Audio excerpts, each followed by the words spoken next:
Welcome to another episode of Angels, Positivity and Love. Incredible guests the world over with amazing insights and experiences they often share with us on air. We're booked out to 2026, over 330 episodes.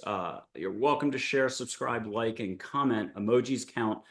We're a super small show, but very fortunate to have such nice, visible guests on the show. And that's partly because this is a little bit about everyone's transformative journey, their unique life path that they're on right now. And again, the experts that we're having on have usually been through something. It doesn't have to be a near-death experience or out-of-body experience. Maybe they've traveled a lot.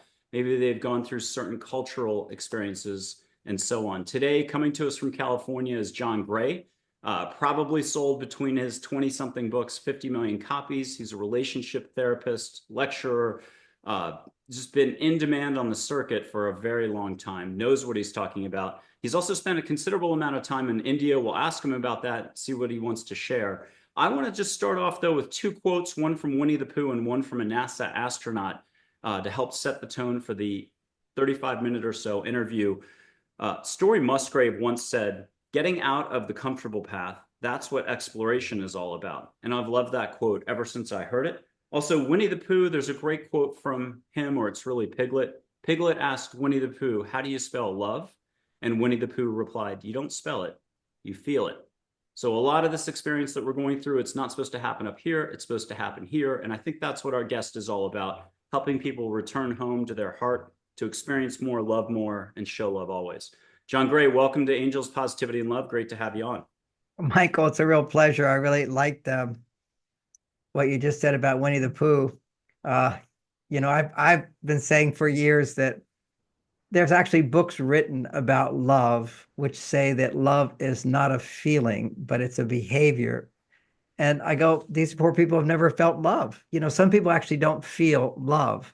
They can think love, they can do loving things, no doubt about it. But when your heart comes from, when you're feeling love naturally, you tend to do good things, generally speaking, unless it's a very attached, longing type of love, but an open love, heartfelt love, kindness, generosity, affection, warmth, trust, all the good feelings. These are feelings in the heart. And often these books are written by men. And part of my work is helping men to connect with feeling. And one of the big differences between men and women, I mean, I think any woman would immediately agree that love is a feeling, but to have somebody write a book or several books written that love is not a feeling, but it's a behavior, that's just a simple reflection of something that happens with men, which is they don't connect with their feelings. And what I've done in my work, which is, people know me for Men Are From Mars, Women Are From Venus. I talk about the differences between men and women for a positive reason. Okay. So that if you're not feeling your husband's love, it's not that he doesn't love you. He just doesn't feel his love. Because they say there's a difference there. The time when I feel the most love is, for example, with my granddaughter. Now, most men will feel love for their granddaughters or grandsons. When you have this little person in front of you that you adore, you feel so much love. What has to happen in order to feel that much love? And I'll say for my wife, where I feel deep, deep love, that's a bonding that happens, particularly when we make love. I think for couples, making love is very important to help the man come back to fully feeling the love in his heart. In the beginning of a relationship, a man will feel love. And then after a while, he'll just know, I love her, I'll do loving things. And I'm not saying all men, but it doesn't mean he doesn't love his partner just because he doesn't feel his partner. We have in our biology the necessity of having high estrogen levels in order to feel. So whenever you're feeling, your estrogen levels are going what we'll call high. When a man is feeling in love with his partner, what's happening in his body is that his testosterone levels are very, very high, and his estrogen levels are rising higher than normal. That's what happens when you, quote, fall in love, when a couple meets each other, because of the newness. We're a bit on a drug trip, that the newness stimulates high dopamine levels. Most people are familiar with dopamine. It's when something is new, novel, different, or challenging, or even dangerous. Any of those types of situations, it will tend to stimulate dopamine. So, as a marriage counselor, when couples want to bring back a little bit of the feelings for the man, you go on a date somewhere new and different. You do something new and different because routine lowers dopamine and relationships turn into routine after a while. But in the beginning, because there's newness, dopamine gets produced. Now, why is that important? For men, when dopamine goes up, their testosterone doubles. Okay, it shoots up. Then, when it shoots up, if his dopamine is being stimulated by interacting with his partner, then his estrogen with a loving partner, then his estrogen will go up. So what you have for a man is when his testosterone is really high and his estrogen levels are higher than normal, that's when he can feel. So I can do loving things. I have virtue, I have values, I commit myself to all that. And usually we do that at times when our hearts are open. But for men, we have a limitation there. Biologically, men need to make 10 times more testosterone. Otherwise, they're stressed. And whenever somebody's stressed, they're not heart connected. They can't feel the love in their heart. They can't feel the generosity, the kindness, the openness, all the good qualities, virtues. So for men, they need 10 times more testosterone. And then to be in love, it needs to double again. Now, for women, it's the opposite. This is why we don't understand each other. For women, it's when estrogen levels are 10 times higher than a man's average estrogen levels. So she needs to make 10 times more estrogen. Otherwise, she's stressed. And when someone is stressed, they cannot feel love. So when you're stressed, you have so many wonderful things today to help people cope with stress. And meditation, of course, is one of those things. Devotional singing, devotional dancing. For me, it's always been a path of meditation. But ironically, meditation actually has created a space. When you meditate, and we'll get into that because you wanted me to talk about my history with the Maharishi and then with Kaleshwar, two significant people in my life. Maharishi particularly more because here I was 19 years old and the Beatles had said that you can get high without crashing. And Woodstock had just happened and I was really high and then I crashed afterwards, 3 days on mushrooms and LSD. I really went down and it was like a salvation. I just missed by accident. I was into martial arts and a young teenager and somebody said a samurai lecture. I went, oh, I'm into martial arts. I'll go see the samurai. It was a seminar and it was a seminar on transcendental meditation. And that was like awakening for me. That was my first awakening. Oh my gosh, that you can have all this through going inside. We're always going outside. And I remember that talk. It was amazing. And it was even 2 days before that, my mother had been in my room and she saw one of my posters, which had the Beatles and Maharishi in it. And my mother was fascinated. Oh, Maharishi, who is that? So already there was this, my mother being interested in it, going to this talk. I came home from the talk. My father said, why were you out so late? I said, I was going to a talk. He didn't believe me. I gave the whole talk. I mean, literally, it was already written in my heart. I mean, this was destiny for me. It was so right on. And I then did everything I could for the next 9 years to be by his side. I became his personal assistant. I taught his teacher training programs. I did long retreats. I was his number one student. You could say that because he always had me talking about my spiritual experiences, which would be inspirational to other people. But I remember it was about 3 years of long meditations where there was another awakening where something you said about in the beginning, finding our way home. It was when I found my way home. I called it, my mind has found its resting place. There's Maharishi. So he was a sweetheart. He was like a second father to me. And Maharishi Mahesh Yogi, he was the founder of the Transcendental Meditation movement. And I'll tell you, when I saw that guy, I was just filled with bliss. It was some kind of destiny thing where he was, and I feel this is when you have this guru-student relationship. he as a guru was somebody who knew more than me, was my more life experience than me, and resonated with something in my soul. Because here he was, this world teacher, and who would I ever think I would be a world teacher? In every country in the world, a best-selling author, audiences of thousands of people, and could never even imagine anything like that. But that was him. He did that. And so it was like a part of me was drawn to him like a magnet. I couldn't get away. I became his personal assistant. I took every course he ever taught, personally taught. And then I taught his teacher training programs. I traveled with him. I did long retreats where he just measured my brain function back in the 70s. It was right when it was all new. And I had the quote best brain function. So they put a poster of my face and, me meditating, and also my brain chemistry showing coherence in the brain. People say, what's the secret of your success? Well, one part of it, without a question in my mind, is creativity, is to be able to step outside the boundaries. The ideas of Men Are From Mars were a breakthrough. They were stepping outside the boundaries of the way men and women understood each other. Ironically, the whole world was going in the direction of we're all the same, which is not correct. We have differences. And I was able to, I think what some people say genius is to take something complicated and make it simple. And because I am a simple person, but evidently the creativity could look at complicated problems in couples and see how to simplify them down to, hey, what if you just looked at it a different way? And what if you looked at it a different way? And so a lot of these ideas really stuck with people.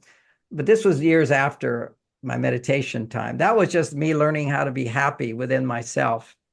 And I think that is ultimately a prerequisite for having a great relationship. It's not everything, but what happened is when I left Maharishi and came out into the world, it's a big story. I was homeless on the beach, and I was teaching meditation to homeless people, and they couldn't do it. And I remember one night, but they all listened and they liked listening to me. And one night they were passing a beer around. They said, "Have a beer," and I said, "I don't drink." And they said, "Oh, but you should have a good time. We love listening to you talk, but we have no idea what you're talking about."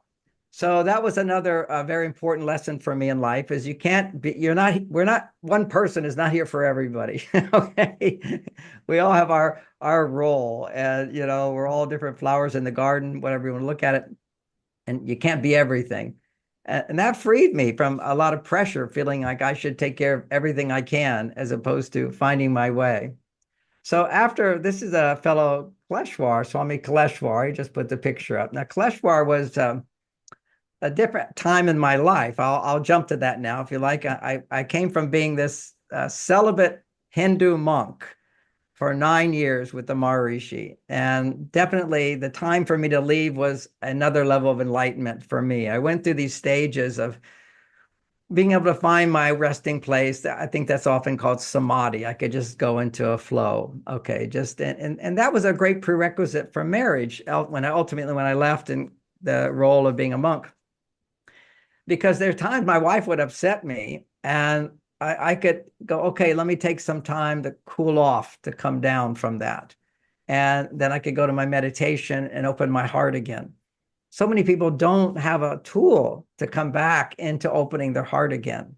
And so there were stages with Maharishi of learning to be in the flow. And then the next one came with unbounded awareness. Unbounded awareness was amazing. It was like, it's something, even as I talk about it, then I become aware of it. It's like a warm jacket that I've been wearing for 40 years that you don't even think about. But as soon as I think about unbounded awareness, it's just, I'm infinite. There's the walls don't stop me. It's not like I see beyond the wall or anything like that, but it's like laws don't exist, and you're in this infinite space.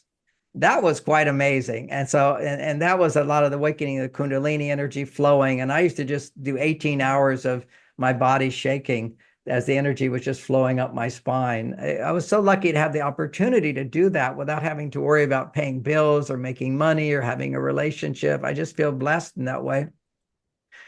But at a certain point, then you move into the unbounded awareness. Maharishi used to call that the cosmic consciousness. And then then you just become kind of crazy where you think that everybody's God, everybody's divine, everybody's beautiful, everything is beautiful and and really orgasmic when you're experiencing other people, just hearing their voice. And you think, I was thinking, doesn't everybody see you're enlightened? You're already enlightened. Everybody's already enlightened. I'm enlightened. I've got this unbound, and you are. So it's a little bit of crazy. I've, read the stories of saints and whatever, and many of them have these periods of crazy. And then that's this bliss consciousness. And then I felt that was what he would call God consciousness. And then there was a state of a oneness where suddenly I was now one with everybody. And that was an adjustment because it's like, a lot of people talk about being an empath. And it's challenging when you're an empath if you don't have a clear boundary of who you are, because you just suck it right in. And some people are natural born healers. It's because they'll just take someone's the emotional charge behind their illness, and you'll feel it in your body. It will go right through, but you have to be able to have it go right through. And fortunately for me, I was able to do that because I always could go back to my unboundedness, that's the self, which is not limited. So you have to. These were stages of development. I'm really glad I had all that. But then at a certain point, it was like one day, the attraction to Maharishi just went away. It was like, I love the guy. He was wonderful. But I just felt, oh, I have something else to do. I didn't know what it was, but I got on a plane. I left. Everybody was in shock. I was his personal assistant. I was like the guy who was right next to Maharishi, and why would I leave? That's very threatening to people who all want to get closer to the guru. And then somebody leaves. People say, why'd you leave? I said, I don't know. I have to do something else. And that they were worried about me. And so he had somebody call me, one of his other assistants, to call me. Said, Maharishi wants to talk to you. And I said, I can't talk. He said, are you kidding? People would die to be able to talk to him on the phone. That was like a big deal if he knew your name. And we had hit thousands of followers, and anyway, so I said, I can't talk. And because I couldn't, because if I asked myself why, because he'd asked me to do something and I'd have to say no, and I didn't want to say no. It was a big yes to this person for 9 years of my life. It was just all yes, yes, yes. So anyway, that took me another journey to find my way. But being in that state of oneness and bliss all the time, I began exploring the more human side of me in sexuality and practiced tantra. And so I taught a class. I'm a good teacher. So what do I teach? What I'm interested in. Well, if you've been celibate for 9 years, and as a teenager, I'm very sexually active. I love sex. I'm going to teach enlightened sexuality, which was, I remember in my first brochure, the purpose of making love is to share and express love. And I still teach that. I call it enlightened sexuality. So many books are written about how to have more pleasure in sex and all this performance stuff. And there's some truth to that, but it's at a lower level. You use the pleasure only to connect with the love. And because see, for men, a time when a man will feel the most is when he has an erection. Now, why is that? Even biologically, if you look at the biology of a man when he has an erection, is his testosterone is high and his estrogen is rising. You can't get an erection unless your estrogen levels are rising, feelings. So you start to feel more. So through making love, through sexuality, amplifies a man's feelings. So the point of sex, if you're not wanting to make kids, and is to connect with someone you love and then experience the pleasure of sex in order to awaken and become aware of how much I love this person and feel my commitment to that love and even express my commitment to that love in a variety of ways. And that's what I call enlightened sexuality. It's amazing. And it sits on top of what I was teaching the early days. Along with that was what was being taught and still is taught as Tantra, because the whole idea is for men to achieve multiple orgasm. That's the performance side of it, but only so you can keep feeling higher and higher levels of love and openness, and which is the potential that men have if somebody guides them and directs them on how to do this. It's not going to be instinctive. Because sex is very instinctive. Okay, the instincts back here say you're to make a baby here. So once you don't want to make a baby, what you do is you regenerate your cells and the fluids of love inside, keep it inside your body. And that's a whole art of learning to do that. I studied that in my later years. I mean, I just developed my technique in those years. And then I also went to China. I studied not 10 years in China back and forth, and then probably 10 years in India, going back and forth, learning from different systems, what we call Tantra and what we call Taoism. And because these are ancient systems that know to do that. But anyway, so here I am. I've done my meditation years. It's often called in India the brahmachari stage, the stage of the student. You wear white and you're celibate. And so then I became a householder, which is the next stage of life, they would say, which is you create a family, you make money, you have all the stresses of a life, and you learn to integrate all that positive energy that you experience in meditation with the world. Because you can stand back and just be a spiritual teacher, and as long as everybody's clapping for you, you're wonderful. But when you're married and you have children and you have to pay bills and there's stresses, it's a whole different story. So then you have to have your enlightenment tested. And what happens at that time, and it's an interesting theme in my life, it still goes on, which is the higher you go in the expandedness of the self, the more light you bring into your consciousness, another way of saying it, it shines into the darkness in your soul. We carry the trauma of this lifetime and past lifetimes and our parents' lifetimes and our family members. All this trauma, once you start experiencing the oneness, now you absorb, you are your whole lineage. So people say, when do I stop getting upset about stuff? I say, well, that's the nature of life, is you're supposed to heal that stuff. And when you heal it within yourself, then you've got the things from the past. That's called being triggered, where you find yourself overreacting. You're an enlightened type person, you're loving, and then you get married and your partner looks at you with disapproval or blames you for something, and you get triggered. And people would think, oh, when you're enlightened, that never happens. No, it happens more. It's just, can you manage it better? I watched my Maharishi easily get triggered. But see, when I know his personal life, I could see, his own neurosis, so to speak, because we all have our issues. And the more enlightened you become, it's like a magnifying glass.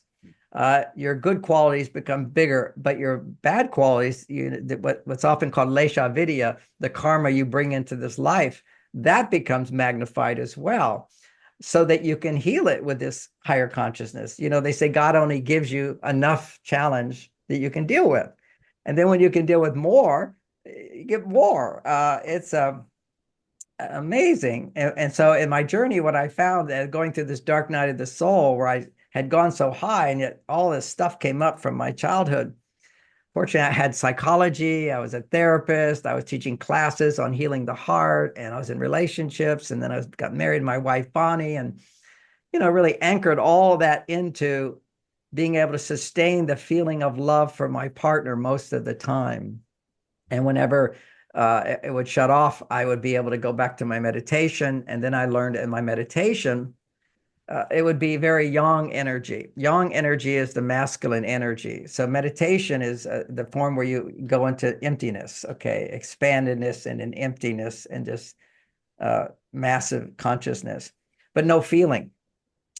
Based on that, what that would be is also high testosterone. So based on that, then you bring in the emotional side and heal it.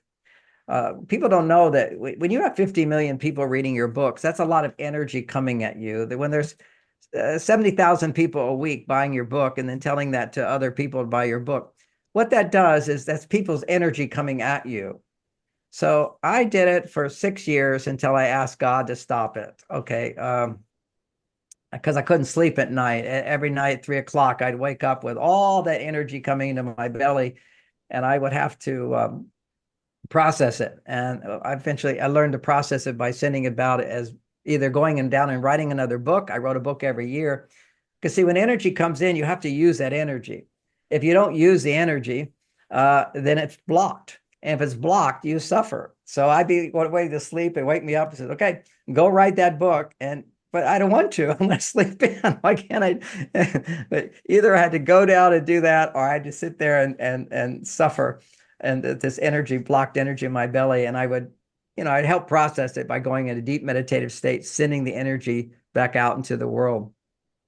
But what I also found is it would also trigger childhood issues. So that's how I developed the whole emotional intelligence, a whole emotional processing of learning that how to process stress. Because whenever energy is blocked, there's stress. And if you realize whenever there's stress on a physical level, you'll have physical symptoms, or you can bring it to the emotional level where you can more easily let it go by coming back to love. And then as you come back to love, you can bring it into a mental level, which is to realize I'm getting upset over nothing. There's never any reason to be upset about anything because it's all in God's hands. That's the awareness of what your heart will tell you when it's wide open. Is like, I mean, there's problems, you have to solve them. There's things you have to do, but I look at one of my good friends who very fortunate 30 years ago, he made a software and made $30 million. Okay. So he's set financially, right? And you think, oh, he must be so happy. He's not happy. He's so unhappy. And most recently, when I talked to him, he said, oh, yeah, I'm just so stressed. I'm so stressed. I'm so unhappy. I go, well, what is it now? And he said, it's global warming. I can't sleep because of global warming. It just goes, you're hot. Is your house too hot? Just like, let's come back to our lives, not go out to everything else. It's just, what's affecting you right now to these other the problems you can't do anything about. And what you can do, okay, you can bring out your trash a certain way, but look at your own life, get your life together. Are you in love? Are you married? Do you have children? Do you have family? Are you taking care of people? Are you responsible for other people? Are you working every day? This is all the thing about bringing the light into our bodies. And we do it a little differently for men, a little differently for women. But we can help each other in our relationships. And I want to mention that, most people are familiar with Men Are From Mars, Women Are From Venus. They probably read it 25 years ago. Some of them say they're married today because of it. Some will say I'm divorced because of it, whatever, because sometimes you're with the wrong person. They're just not going to go along with it. They want to just stubbornly hold on to their addictions. So anyway, I wrote another one besides all my other books, but this is the one that's most applicable to what I'm really sort of putting out the most, is Beyond Mars and Venus. Because the world has changed, and the way the world has changed is we're evolving. There's this whole sense of androgyny happening. But androgyny, if you look at the yin yang sign, it's very beautifully androgynous, in that one side is black, one side is white, but inside the white is a ball of black. Inside the black is a ball of white, which means that to be androgynous means as a man, I'm in touch with my masculinity, and a part of me is feminine, the part of me which is feminine. But my biology, I want to live in this body, it's masculine. And if you're a woman, and your biology is to be feminine, and a part of you is masculine. And all problems, this is Jungian psychology for a moment. He said always unhappy people is when the male takes over the female side of a woman, and when the female takes over the male side. He called it an animus attack or an anima attack. And I remember him talking about that. But in terms of biology, which is what I teach, is you can see that all bad behavior for men, all bad behavior, they're in a stress state. And in that stress state, or even when you're procrastinating, you're stressed. Even when you're passive, you're stressed. You may not feel it like you're angry at somebody because of different emotions. But what's going on whenever men are procrastinating, have addiction, when they get angry, when they're unhappy, when they feel sorry for themselves, when they're depressed, any of those symptoms in a man, his testosterone is low and his estrogen is high. Okay, this is reality. This is his male side is weak, his female side is dominating. I won't say strong, his female side is dominating. And for a woman, whenever she's not happy, when she doesn't feel loved, when she feels resentful, when she feels overwhelmed, when she can't relax, when she can't feel friendly and nice, what's going on inside of her is her testosterone levels are rising, her estrogen levels are low. That's just the opposite. So for the first time, people hearing this, when a man's testosterone is up and his estrogen is rising, he feels good. When a woman's estrogen is up and her testosterone is rising, she feels good. That's being in balance. But when her masculine becomes out of balance, too much masculine, that's always a symptom of her unhappiness. So we can look at, okay, so what do you want to do for this? We now have a direction with all the self-improvement techniques, because you could be going in the wrong direction. For women always today, when they're stressed, they're too far on their male side. They need to come back to their female side. For a man, when he's stressed, he's too far on his female side. He needs to come back to his male side. How to do that? This is what Buddha taught, basically, was primarily to men, which is to come back to your male side. An example of that is to forget all your problems. What do men say all the times to their wives when their wives are upset? Honey, just forget it, like a woman can do that. She can't do that. Her brain's not wired to do that. We are wired to do that, but we have to learn to do that. That was my training of meditation, which I still do. I was up at 4 o'clock this morning till 8 o'clock in the morning doing a wonderful meditation. But it's not just because what I want to do is I charge all the chakras in my body. You know, I've got 44 chakras, and I go through all 44. You know, sometimes it could take me an hour, sometimes 30 minutes, and then sometimes 2 hours.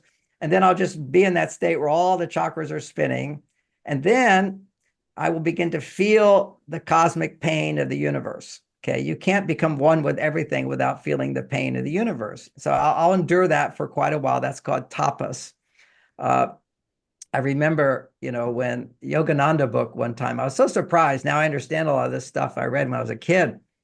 Yogananda said, you know, in the higher levels of consciousness, there's a Mahajana, Tapas, Sattva. And at the second to the highest level of Sattva is tapas. Tapas is where you endure suffering. You endure it. You don't let it control you. You don't let it control you. So I'll go into that state of pure pain, cosmic pain, and then I shift it into emotion. I bring it down into the astral plane of emotion. Oh, there's Yogananda. Is that Anandamaya with him? Yeah. So, yeah, Yogananda was my parents brought me as a baby. They drove from Texas to California when I was a baby, Houston, Texas, grew up there. They brought me there. What a sweetheart. They brought me to Yogananda to bless me as a baby. Very sweet. My parents are, what people don't know about me, my mother had the biggest esoteric bookstore in the country until she passed. People know about the Bodhi Tree bookstore in LA. Do you remember that? Well, the same year that started, my mother started her own bookstore from her own library. It was a lending library. And then people never advertised, and she had to had to buy a house. The whole house was filled with rooms with books. Eventually, she had to build an extension on the house to have a whole room filled with the John Gray products back in the 90s. Those big videotapes, you know, hundreds of videotapes and books, you know, over 20 books and games and cards and T-shirts and hats, you know, the whole Mars Venus shebang thing. She was very proud of that, you know, my mother. But anyway, back to the point is Yogananda had said that at this high level of consciousness, these beings were in tapas, which was austerity. Just it's like a state of just pure pain, and you just endure it for a while, and then I went to sattva, and sattva is now converting the pain, this I don't know how to describe it other than pain, into emotion. And this is what we have to do as human beings whenever we're in a stress state. That's sort of like enduring pain, and bring it back into emotion. And as soon as I started doing an emotional process, I went, oh, good, now I feel so good. Because you let yourself feel, okay, what's going on in my life or in my past where I was angry, where I was sad, where I'm afraid, where I feel bad, where I feel frustrated, where I feel disappointed, where I feel worried, where I feel embarrassed, where I feel mad, hurt, scared, shame. Any of those 12, those are the basic 12 emotional states that when you feel them from a place of detachment, you feel them, you heal, and the energy flows out. And that's a technique that I naturally did. And then this big, huge success came to me I was able to process through it, write a bunch of whole books. And after my pinnacle of success, about year 2000, then Kaleshwar turns up. So Kaleshwar, he flew in, and his teacher is Sai Baba, not Shirdi Baba, not Sai Baba who did all the miracles. Kaleshwar, yeah, there's Shirdi Baba. Shirdi Baba was a really amazing saint. He's very well known in India. There's pictures of him everywhere in India, which is, he puts his hand up. It says, "Have no fear, I am here." It's a great saying. Have no fear, I am here. And Kaleshwar told me he came to America. He had someone read a list of all the famous people in America. And then when my name showed up, he said, "Hey, who is this?" And then he got someone to fly for, I was in Aspen, Colorado at the time. He flew in a private jet, said he came from India to bring me blessings from Shirdi Baba. And this young man, Kaleshwar, Swami Kaleshwar. And he, I had no interest in gurus. I'm one with the universe here, and I respect. I'm like Maharishi. I never say bad things about him, never would. He's a human being, though. He had neurosis, and some of it was expanded. And I had the good blessing, and I'll say this for all the people who maybe are putting their teachers on a pedestal too high, is I got to see him come off of the pedestal every day. And I got to see that he would get mad at people. He would throw tantrums. He would make mistakes. He had a little bit of neurosis. Thought, one of my best friends, he thought he was a CIA agent, a saboteur. And this is somebody I knew from childhood, never been away from. I thought, this is like, cuckoo land. So, and I understand, when you've won with the universe, you kind of start thinking everything you think is right, and it's not. You're still human. You still have limitation. You have this lesha vidya. You have this karma. You have this. We're bringing the light into the darkness over and over and over. What's the point of being here if we're not bringing light into the darkness? It's a journey of love and truth and wisdom. So, what happened for me was to be able to go, oh, a lot of people who are sitting below the stage are going, one day I'll be like that all the time. And they are like that some of the time when someone's loving them. But when he's off stage, he's not always that way. But he was an amazing man, amazing enlightened being. But enlightened beings are not necessarily blissful or happy all the time, and they're not infallible. He would talk about things like the home of all knowledge. Our consciousness is the home of all knowledge. Yeah, but it doesn't mean you can speak a foreign language instantly. It just means it's the source where knowledge comes from. And it's the source from which anything I'm saying comes from. It organizes everything I say, how I react, how I respond. And the more pure that channel can be, the more aligned I can be with the truth.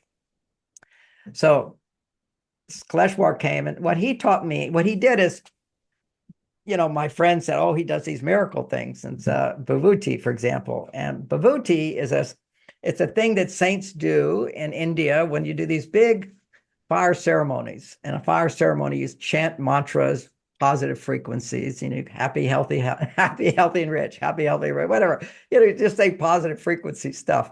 And so they have their chanting for that. Om Namah Mate, Kuru Kuru Swaha, Vaham Yami. I got a whole bunch of them. Okay, you can do it in another language. You can just say healthy, happy, and rich. Okay, that's what my favorite was. Healthy, happy, and rich. So you say these frequencies in the fire, and then the fire burns down, and what's left, that's the offering. The fire is the offering of what you put into the fire, and burns it, takes it to the gods symbolically. And what's left is the ash. They put the ash in little bags, okay? And then what Kaleshwar does is he does a certain mantra that does teleportation.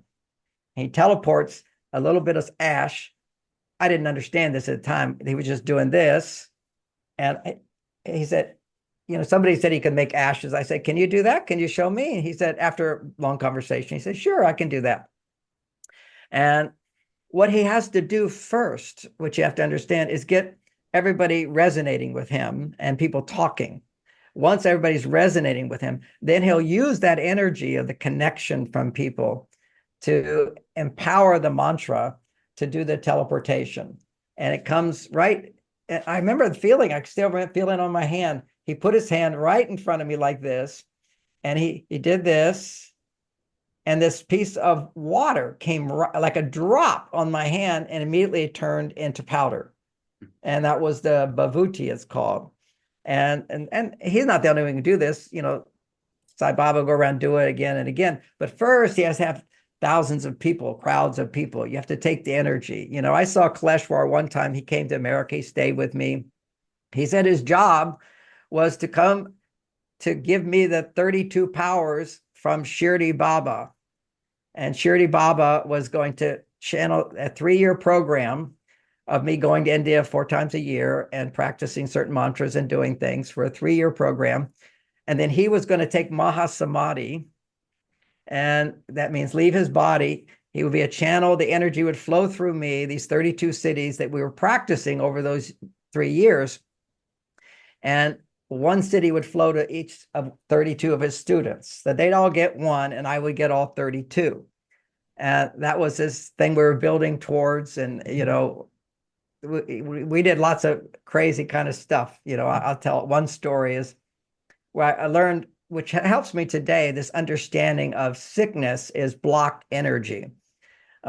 People, when you say, I want something and you don't take action to do it, or I want to love and you hold back your love, anytime you want something, energy flows into you. And if you don't act on that or act in resonance with that, it becomes blocked. Somebody says, oh, you've hurt my feelings, and they can feel that hurt the rest of their lives, because in their mind, they say, because prior to you hurting me, I loved you, I cared about you, I had positive feelings towards you, but because of what you said or did, I'm not going to give you that love now. So yeah, they do something to disappoint us, but it's us that says, oh, now I'm not going to give you my love. And that's what hurts our soul. Is literally when we blame others for our unhappiness, we're cutting off our own ability to find the happiness within. Anytime you blame somebody for your unhappiness, you're saying, oh, I don't have the ability to be happy and be loving. So this is what our hurt is. When people, it's become way overused, this I hurt thing.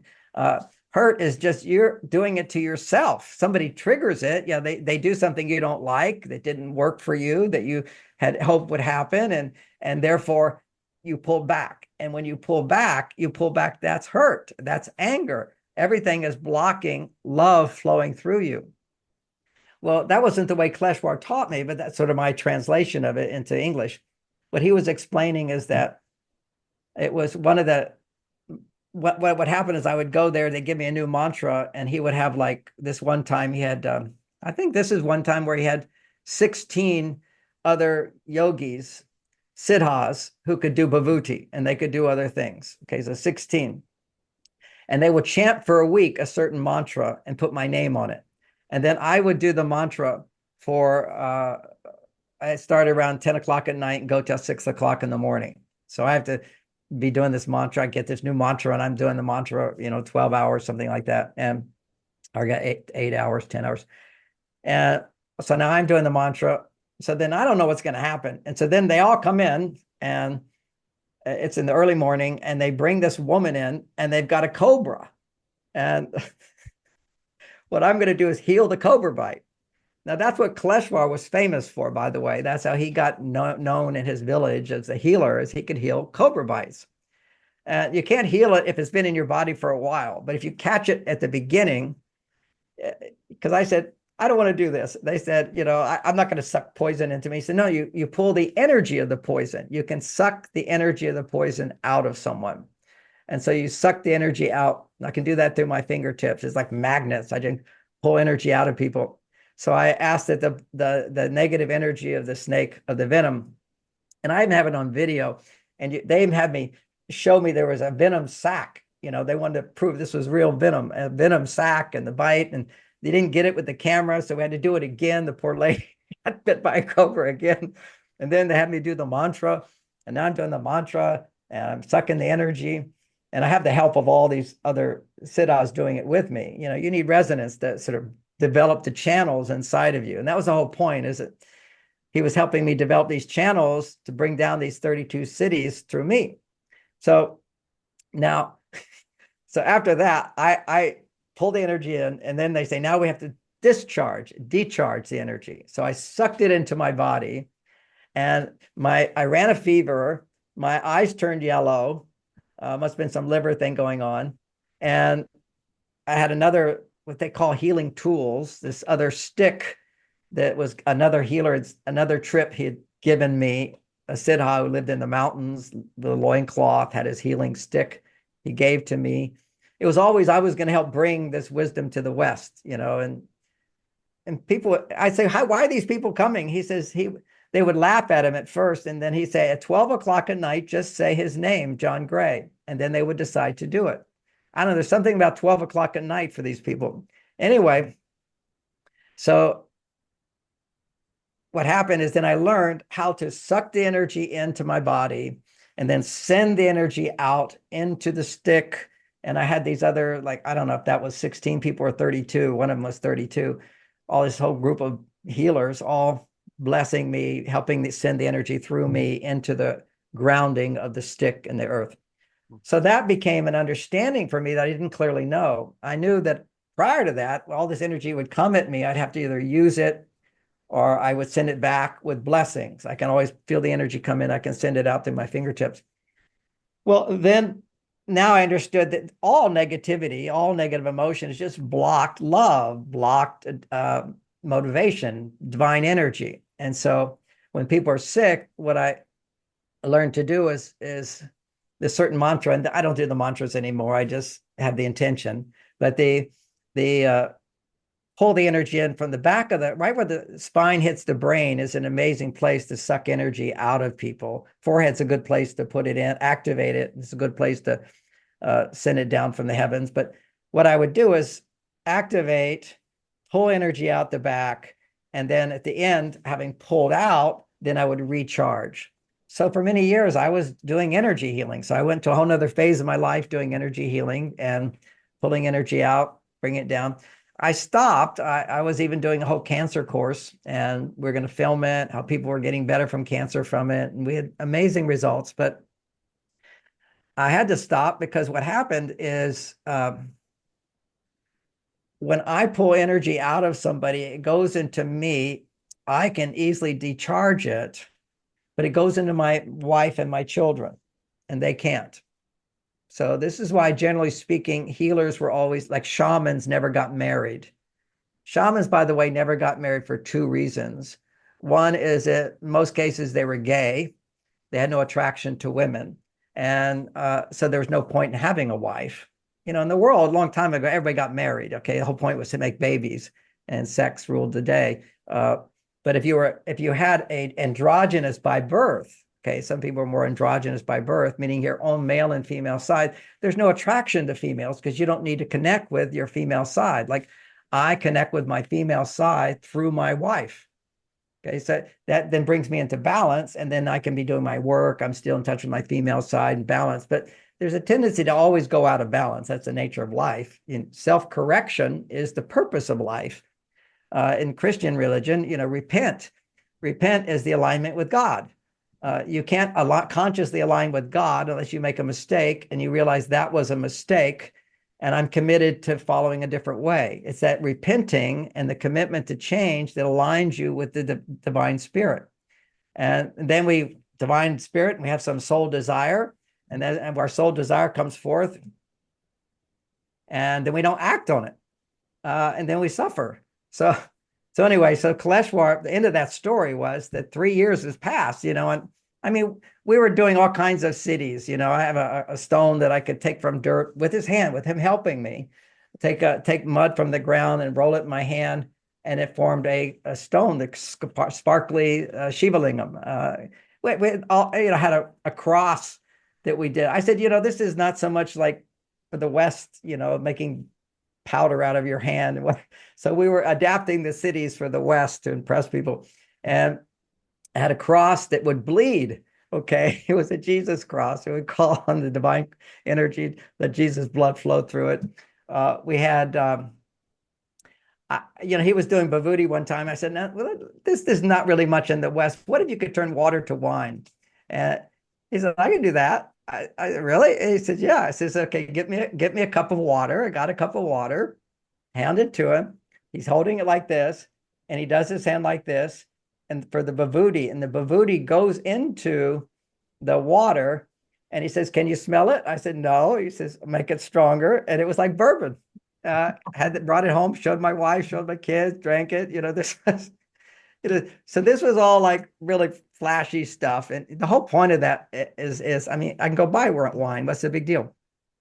The whole point of this stuff is to show people that there's something more than what we know to be our reality. And so there's some power to that and some benefit to that. So I was going from the last trip I was going there. He has Mahasamadhi, ready to die. He was gonna channel the energy through me to 32 students. We had this whole ceremony thing, all kind of instruments that were a part of it from some ancient ritual. And I was ready to leave, had my ticket, and my wife said, John, if you go, don't come back. And she said, I don't want to be married to a guru with magical powers. So this was a very beautiful spiritual test for me. I always wanted powers. And it was like, that's the old days. That's not the world. I don't need people giving me power because I have powers. Okay. I just want people to be empowered by my presence with wisdom and knowledge and logic and down to earth information. It wasn't my role to do that, even though Shirdi thought it was, or maybe he was testing me. I don't know. And then it happened again. Okay. So then another guy flew from Bhutan I was doing my cancer healing class at this time. And this, monk is in the back with his entourage. He'd come from Bhutan, and they came to me with a translator, and they said he's come from Bhutan, and Shirdi Baba is his guru, and his guru said to come here to me and bring this gold Buddha. He carried it in his lap, this big, beautiful gold Buddha from Bhutan. And so he showed it to me, and they said, but I'm not going to give it to you.